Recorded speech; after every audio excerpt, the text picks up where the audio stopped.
Почитувани, очајот и безнадежноста на локалното раководство на ВМРО ДПМН, партијата која за најважните прашања во државата нема став, се гледаат и од авион.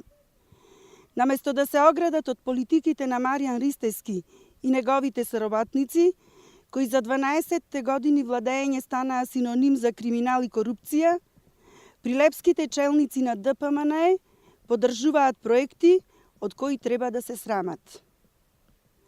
Проектот за кој се потрошени 12 милиони денари за изградба на училиште Среде поле со тутун, во кое надвор од сите норми и стандарди требаше да учат деца од населбата Сточен пазар, може да смисле само некој кому бизнисот и провизиите му се поважни од образованието, здравието и безбедноста на нашите најмлади. Господа од ДПМН, ајде, барем еднаш бидете искрени и одговорете. Дали вие на вашите деца би им дозволиле да посетуваат настава во училиште до кое нема пристапен пат, во кое нема струја, вода и канализација, училиште без училиштен двор, од кое на само 20 на метри учениците ги демне опасноста од незаградената река.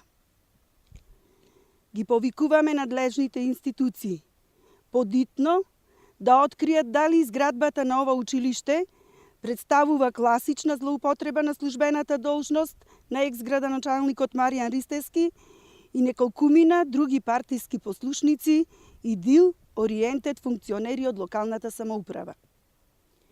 Очигледно е дека објектот е завршен само во градежниот дел и во оваа фаза никако не може да биде пуштен во употреба. За да се случи тоа, потребно е да се направи поврзување на потребната инфраструктура, да се изврши атест за вградената ПП инсталација, партерно да се уреди, осветли и огради градежната парцела, да се овозможи пристап до неа за интервентни возила, како и колски пристап до самата парцела. Она што исто така треба да се истакне, дека објектот го градела кумовската и омилена фамилија, фирма на Маријан Ристевски Новоградба. Според сето ова, повеќе од јасно е дека ВМРО ДПМН и Маријан Ристевски воопшто немале намера да направат функционално училиште за учениците од овој дел на градот. Туку истото го граделе од чист популизам и за нечи бенефит. Ги повикуваме сите надлежни државни органи, детално да го испитаат овој случај и доколку се утврдат докази за постоење незаконски дејствија против инволвираните лица да поднесат соодветни пријави. Ви благодарам.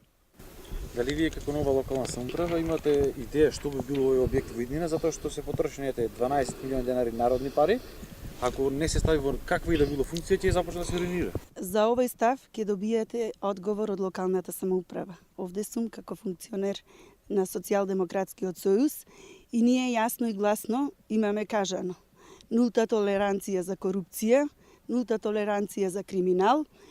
Повикуваме секогаш до сите надлежни органи, вклучително тука и до локалната самоуправа, доколку има некои неправилности, значи од страна на надлежните органи кои се занимаваат со корупција и криминал да си постапат, а апелираме до локалната самоуправа да работи во интерес само на граѓаните, а не дополнително да ги комплицира, како што е овој случај овде со минатата локална власт, да го комплицира животот на граѓаните, а секако, како една одговорна партија, апелираме најмногу да се води грижа за најмладите наши граѓани во градот Прилеп.